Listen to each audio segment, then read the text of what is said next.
Okay, so I apologize because some of this video is going to end up being recorded on the phone because I did not bring my camera out with me, so I don't have the good mic. So bear with me if the audio is not great on this one, but we are here today with the mini excavator that we rented from Handyman Rentals out in Nixa, Missouri.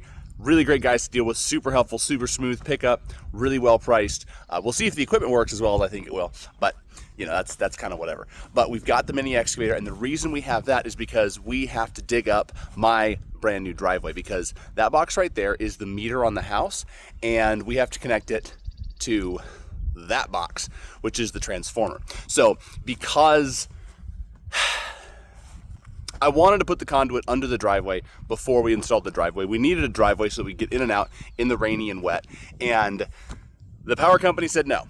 They will not put conduit in the ground until they are ready to pull wire. So we're here today to dig up the driveway, and I was just gonna do it with a trencher so it wasn't too invasive, and the power company said, no, you gotta use an excavator because the ditch has to be at least 12 inches wide. So we've got an excavator with a 12-inch bucket. We're gonna do some digging today. And then also additionally, the propane tank, the gas that's gonna feed the furnace for this house and a couple other kitchen appliances is gonna be set kind of back over here where this pile of junk is from my sheetrock guys. They put it exactly where I need to be. So there's gonna be a little bit of manual labor here to move the stuff out of the way so that we can dig where we need to dig. But we're here, we're digging holes, so let's dive right in.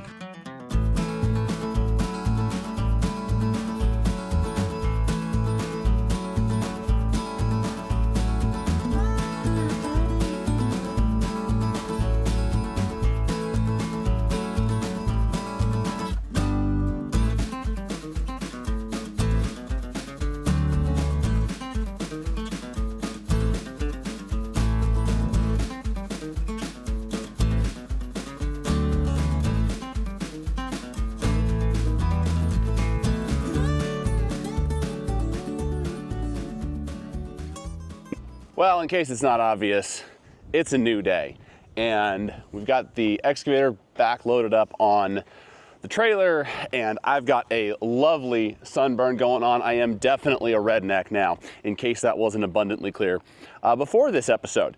But we got all of our trenching done, so unfortunately, we had to dig up our new driveway, which sucks, but the meter is on the house, and the transformer is on the other side of the driveway. Now, this was actually somewhat intentional as far as where we had decided to place the transformer. The reason we placed it there is so that eventually when we build the shop back over there, it can just be a secondary feeder circuit and not a primary full voltage circuit that feeds that. So that's why we positioned the transformer there, and we also didn't want it right in front of the house and some stuff like that. But I had asked the power company, because I dig the ditch and then they install the conduit and they pull the wire through it and set the meter. So I'd asked the power company before this driveway was going in, hey, can I dig the ditch and you guys put the conduit in and then we'll do the wire later? And they said, nope, no can do. So unfortunately, we had to dig up the new driveway. And it couldn't be done with a trencher because even though it's only a 3-inch pipe, they want a 12-inch wide ditch. And it's got to be 3 feet down. So that's why we had to rent the mini excavator. And then also we went ahead and on the back of the house, we dug another ditch, and that ditch is for our propane line, and it runs out from the house out to the little gravel pad where the propane tank is gonna set. So we got both ditches dug and squared away. We also did a little bit of tree pruning. We removed a couple of dead trees over there and a couple of nuisance trees over here that just needed to come out. So got a lot of stuff done with the mini excavator, and want to walk around and show you guys the outside here because we are making progress on the exterior. So I apologize, it's windy, doing our best with the equipment we've got, but there's some wind noise. I'm sorry about that. We are making progress on the exterior. As you can see, we've got siding going on. It's in progress. The guys are not done with it, obviously, because there's no siding up there. We're making progress on the siding part of the exterior. And then we're also making really good progress on the roof. So if we step back out here a little bit, what you can see is we're starting on the roof. We've got the porches done, and we've got most of the detail work around all of the roof squared away. So we're making progress on both of those things. Both of those should be wrapping up this week without any issue there. We had some material delays, and that was really the big thing that killed us as far as making progress this week, which is frustrating. But I mean, like, we're looking at like 4 days worth of work, and we've got more than half the siding on and more than half the roofing on. So we're making progress. We're making progress, and I'm not upset. Because there is a synthetic ice and water shield underlayment, it's a peel and stick composite underlayment, this roof is 100% watertight. So the building is watertight, so we're able to continue on with the interior work. So we're getting all the sheetrock done. Sheetrock finished up on Friday. So let's go inside and take a look at that sheetrock, and I want to point a couple things out to you. Okay, so now we're inside and all of the sheetrock is done. And if you get really up close to this wall, you can see that it's got texture on.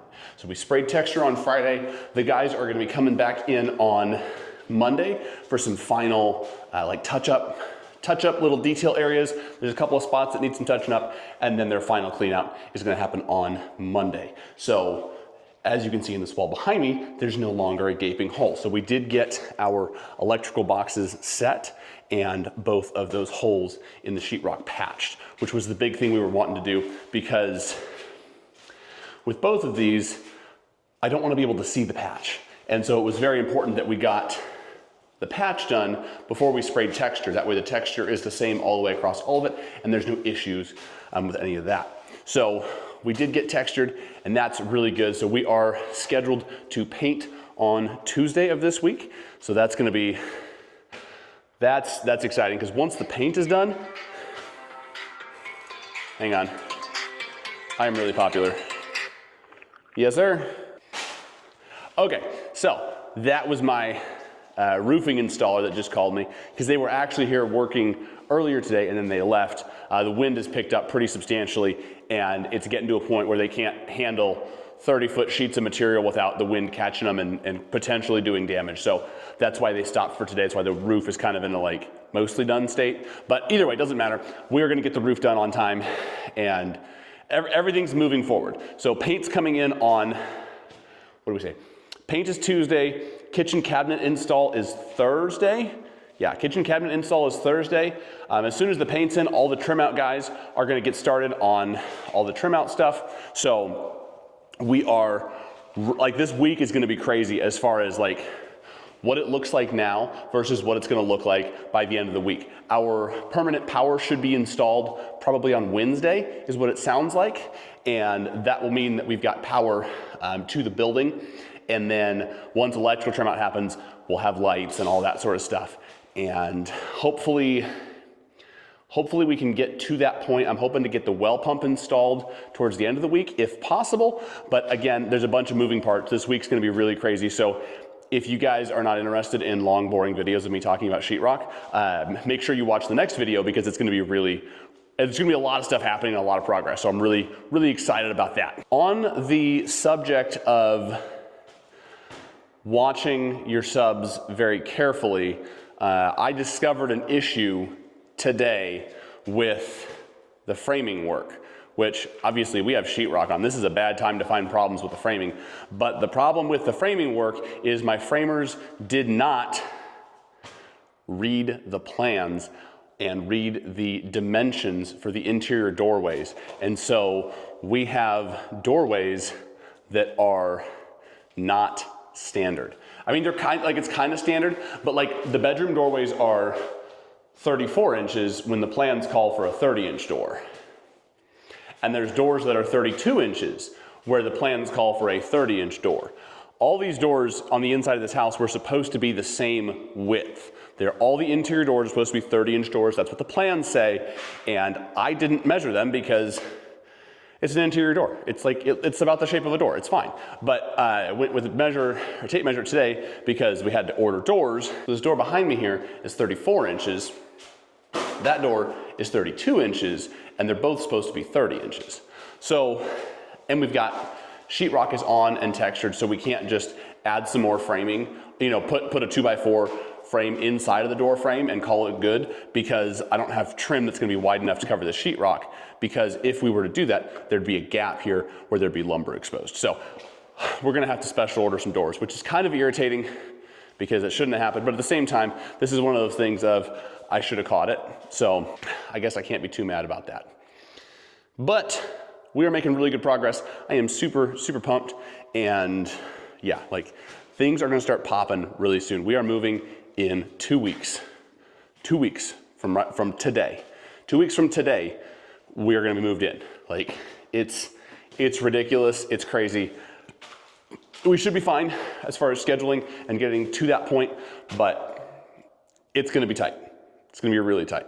So hopefully everything goes smoothly, but I will just like forewarn you guys that as we get into the insanity and the crunch some of the last couple of weeks of prepping for finishing the house and moving, there is a realistically strong possibility that videos are not published on time. So what the schedule is, they're supposed to be published Saturday morning, and there's a good chance that we're gonna have some delays in the production schedule for videos because I've got so much else going on. That's kind of all we've got here. I did want to show you guys something cool. So as you might have seen in some of my other videos, I have chickens and a little chicken tractor out here. While I was doing the drone work for the exterior shots that you guys saw earlier in the video, I noticed that out in the field where I ran my chickens last year, there's green squares. Like you can see the vibrant green of the squares where the chicken coop was. And I just thought that was really cool. And that kind of is, that kind of starts to show you what we are striving for here. Like we are building a functional homestead. So we want to, obviously we want to have a house, like that's important for our family, but we want to grow more of our own food, not be completely self-sufficient because that's kind of ridiculous, but more self-sufficient than otherwise. So like we have laying hens. And so as egg prices went bananas, it had no effect on us because we have chickens that lay our own eggs. So it's little things like that where we're able to kind of isolate ourselves from chaos in the world. And, you know, I just wanted to show you guys that cool thing with the green patches in the field because I thought that was really cool. So regenerative homestead farming is what we're going to be doing here. And so as we wrap up with the house build, this channel I think is going to begin to shift into more videos on that. Obviously there's still going to be home improvement stuff that we're doing because, you know, we're not putting a floor in before we move in. We're not doing a lot of stuff. There's gonna be more house content after the house is done and we're moved in, but we're also gonna transition into more kind of homesteady type content. So anyways,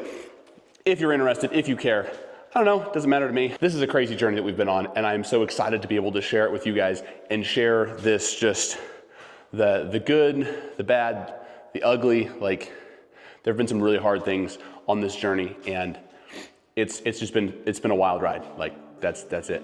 So anyways, that's where I'm gonna leave this one off. Thank you guys so much for watching. If you enjoyed this video, please give it a thumbs up so that it can spread to more people, and we'll see you guys in the next video.